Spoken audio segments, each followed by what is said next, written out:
引き寄せの魔法。人生が変わる引き寄せ相談所へようこそ。引き寄せの法則とは、今の自分の思考、感情、気分と同調するものを自分の現実にそのまま引き寄せるという法則です。あなたは自分が望んでいる、望んでいないにかかわらず、常に自分が選択した思考、感情、気分と同じものを自分に引き寄せ続けているのです。つまり、幸せを感じていれば幸せなことを引き寄せて、豊かさを感じていれば豊かさを感じる出来事を引き寄せます。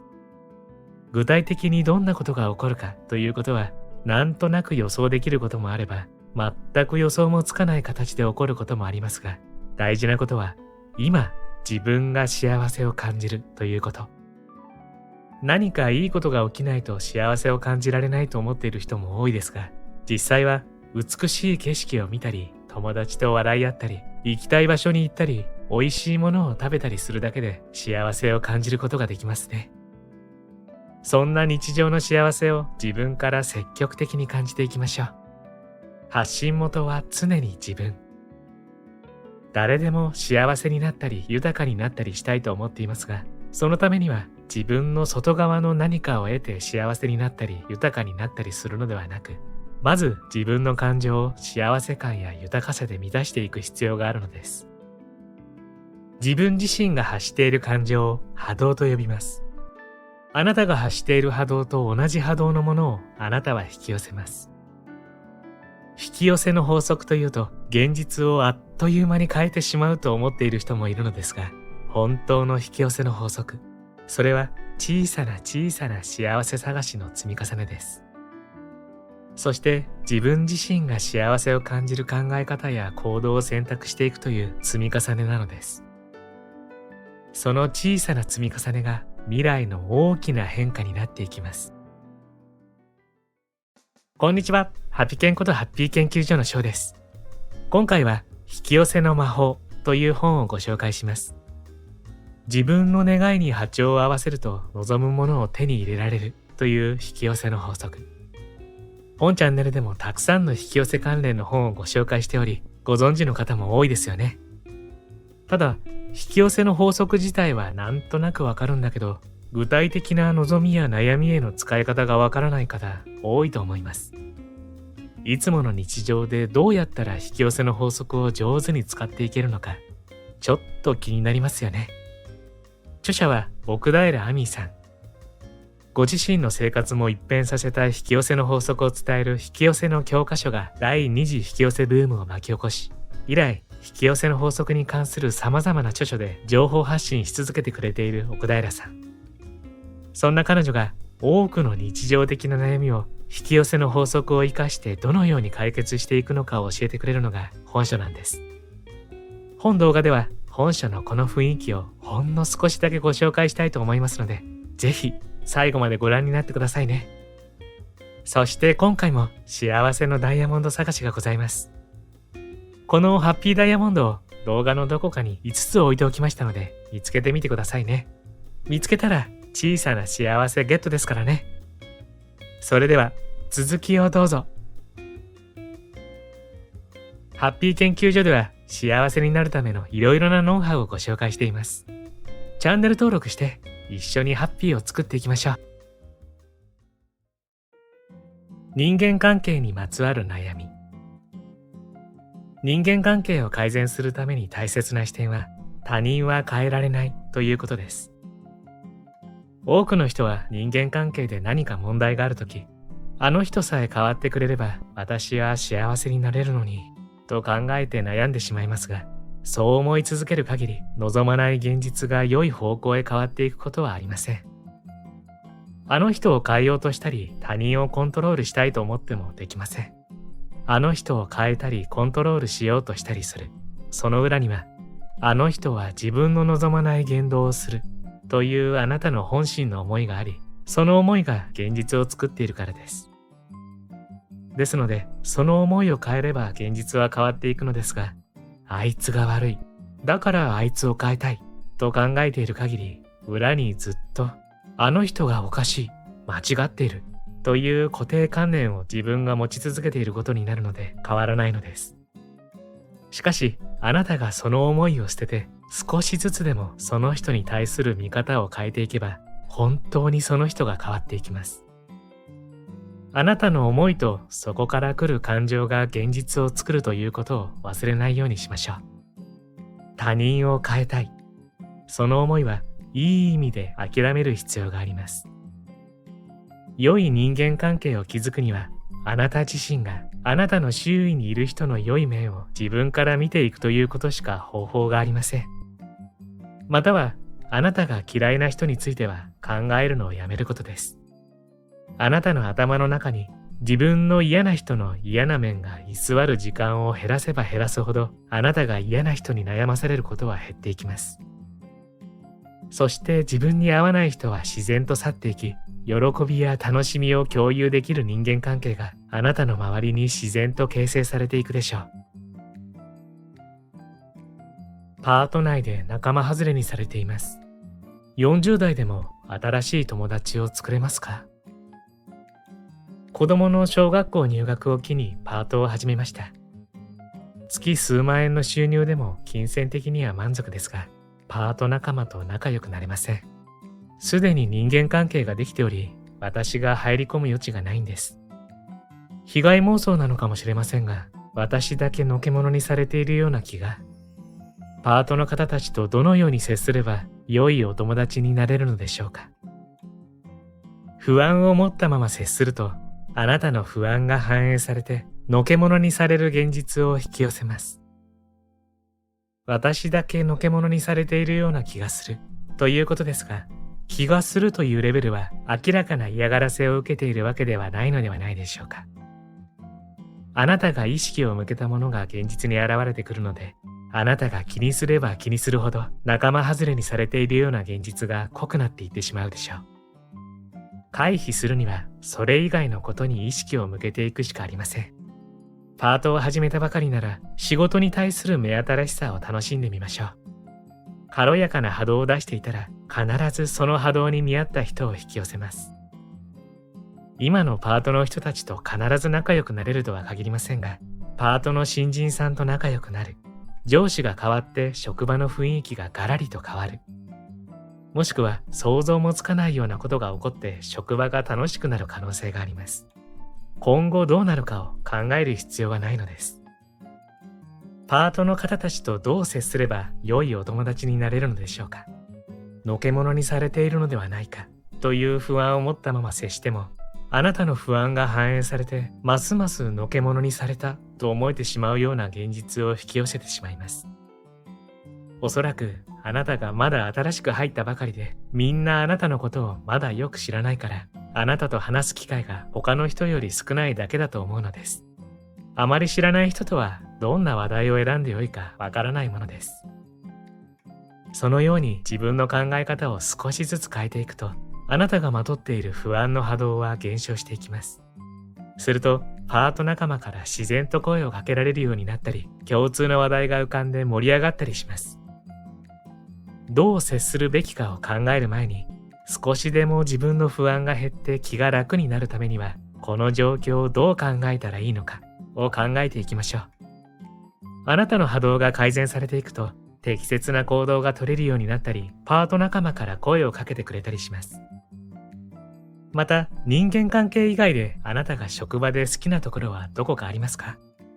金銭面では満足しているなら、このパートのおかげで助かっているなと思ったり、仕事の内容で面白いところがあるならば、そちらのことを多く考えましょう。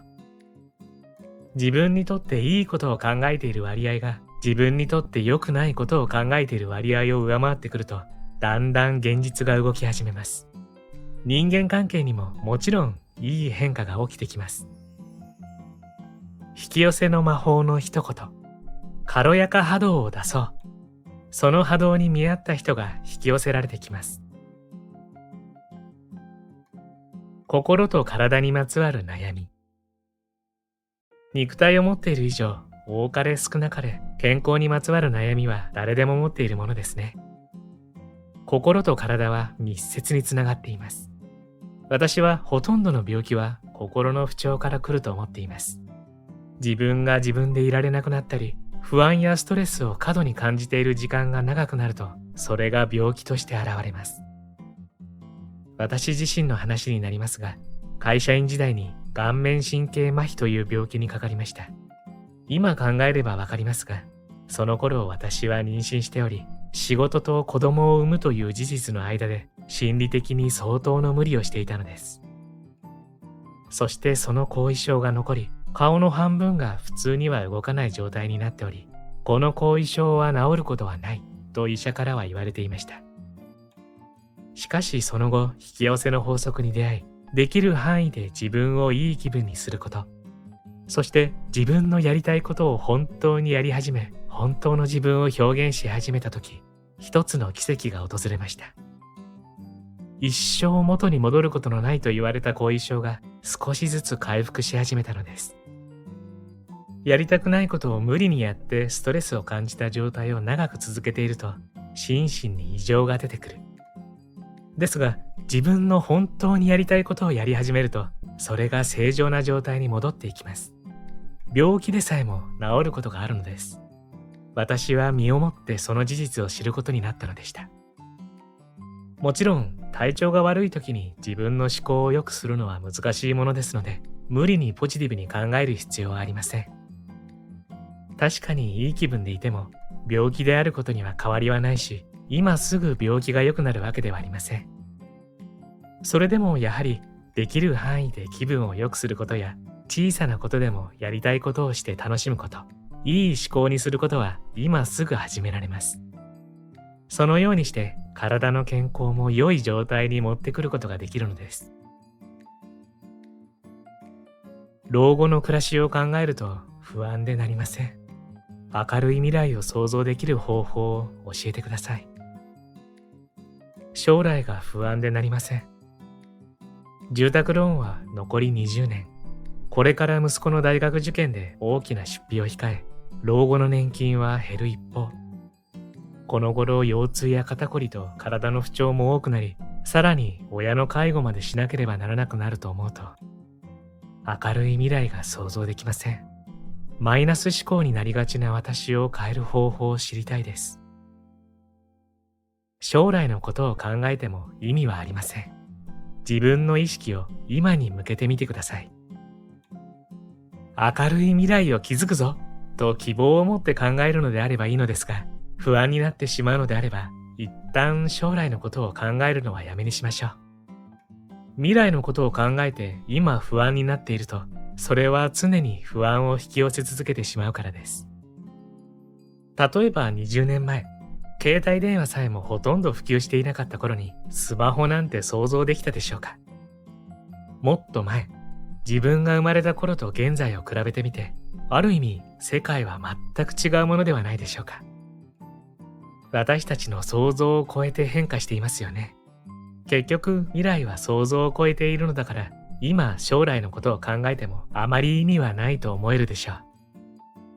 とにかく自分の意識を今に向けてみてください。今あなたにはご主人も息子さんもいる。住む家もある。それはとても幸せなことなのではないでしょうか。将来を考えるのではなく、今ある毎日の幸せ、楽しさ、豊かさを見てください。今日の料理は満足のいく出来だった。ドラマで好きな俳優が見られて嬉しかった。など、どんな小さなことでもいいのです。最初は少し無理やりのような気がするかもしれませんが、そうしたことを見つけていくのを習慣にし継続すると、本当に自分の人生がまんざらでもないな、と思える瞬間がやってきます。日常に楽しいこと、嬉しいこと、笑顔になってしまうことはたくさん転がっているのです。そのように自分が毎日を楽しんでいると、現実に起こってくることもだんだんと楽しいことが増えてきます。これは法則ですので、必ずそうなります。そして本当に現実が少しずつでも変わってくると、自分が持っている思考と感情の力に気づき、ますます今自分が楽しいこと、いい気分になれることに意識が向くようになってきます。そのような状態になってくると、将来のことを考えて不安になる時間はなくなっているでしょう。将来の不安へ思考が向いてしまうのは、今を楽しめていないから。自分の思考と気分が自分の現実を引き寄せていることに気づいていないからです。本当に自分の思考と感情が現実を作るということを実感すれば、無意味に将来のことを考えて不安になることは、自分にとって何もいいことがないとわかるので、自然とやめるようになるでしょう。そして自分が自分の現実を作るのだから、未来は自分次第で明るくなると信じられるでしょう。引き寄せの魔法の一言。不安な気持ちが不安を引き寄せる。今の幸せをとことん噛みしめて生きよう。家族にまつわる悩み。家族の人間関係は仕事や友人関係とは違い、一生切れないものである分、悩みが大きくなってしまいがちですね。基本的には自分以外は家族であっても他人として考えていく。他人として尊重することが大事です。そして近い関係、切れない関係であるからこそ様々な感情が湧き上がってくると思います。ですが、それを相手を責める材料にするのではなく、自分を知るための材料として使いましょう。嫌なことをされる。自分の思い通りにならない。そんな時、相手を責めたくなることもあるかもしれませんが、それではあなたにとって何もいいことがありません。責めることは、今うまくいっていません。今、私は幸せではありません。と強烈に宇宙に発信するようなもので、そのままの現実が返ってきてしまいます。また、相手を責めるというのは、相手に罪悪感を抱かせて行動を変えさせるということです。そのトゲトゲしい波動は、純粋な喜びや愛からは程遠いもの。あなたは愛から程遠いものを受け取ってしまうのです。また、家族のせいでやりたいことができないという話もよく聞きますが、家族のせいにするのはやめましょう。誰にとっても家族は大事でしょう。しかしそれは自分を犠牲にして家族に合わせるということではないのです。自分のやりたいことに対して家族に遠慮する必要はありません。逆にあなたも家族のやりたいことを応援してください。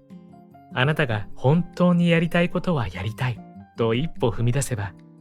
互いに応援し合える家族のあり方へシフトしていくでしょう。家族はいつだって本当のあなたとは何なのか、それを教えてくれる存在です。その存在に感謝しつつ、自分は自分の道を自分の本音に従って選択していきましょう。義理の両親と会うのがストレスになっています。上手に付き合っていく方法を教えてください。夫の実家にはお盆と年末の2回だけ帰っていました。ですが、子供も生まれたので、これからは夫の親と会う機会も増えるはず。別段仲が悪いわけではないのですが、いい嫁を演じなければならないと思い、それがとてもストレスになりそう。会いたい気持ちが今よりもっと減っちゃうかも。義理の両親たちとうまく付き合える方法を知りたいです。あなたがいい嫁を演じている限り、事態は変わりません。いい嫁を演じようとするのがストレスだと分かっているなら、一旦いい嫁を演じるのをやめてみてはどうでしょうか。義理のご両親に会うとき、自然体のあなたでいることを心がけてみましょう。ご両親に自分がどう見えるのかではなく、自分はどうしたいのかをまず考えて、それを中心に自分の行動を選んでみてください。すると、最初はあなた自身も違和感を覚えると思いますが、いい嫁を演じている限り、つまり、あなたがあなた自身でいられない限り、事態は変わりません。義理のご両親も最初はいい嫁ではないあなたに抵抗を感じて多少の波風が立つかもしれません。ですが、そこで諦めるのではなく、自分がどうしたいのかに素直になるということをできる限り貫いてみてください。つまり、ご両親に会いたいなら会うし、会いたくないなら会わないということです。うまく付き合おうとするより、とにかくただ自分自身の本音に正直でいること。それが結果的に義理のご両親と良い人間関係を築いていくことにつながります。あなたの本音というのはあなたの魂からのメッセージ。あなたの魂はあなたの本当の幸せを知っていて、そこへ導いてくれるのです。あなたが自分の本心に沿って行動できるようになればなるほど、あなたは心地よい現実を引き寄せていきます。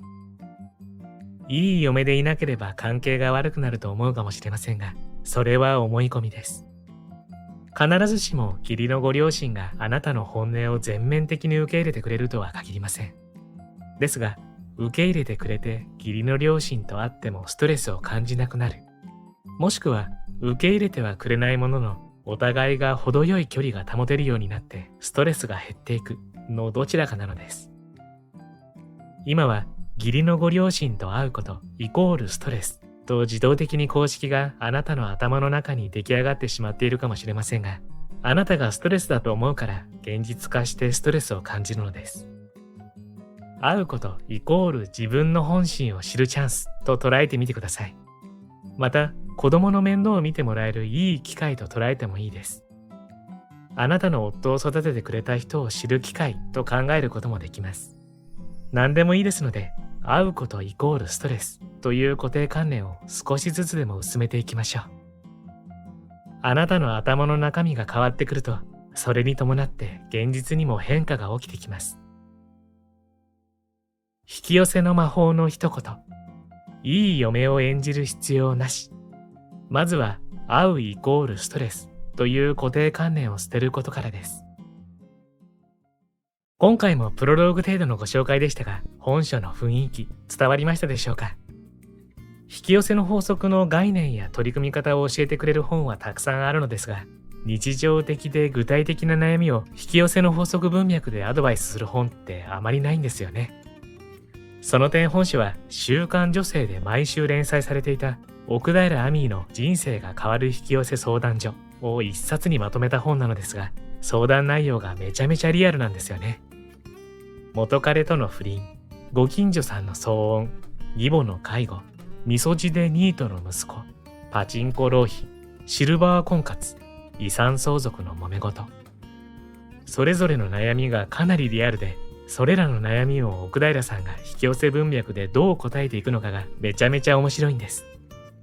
しかもちゃんと引き寄せの法則的アドバイスになっていて、あ、こうやって考えればいいんだって驚かされるものも多いんですよね。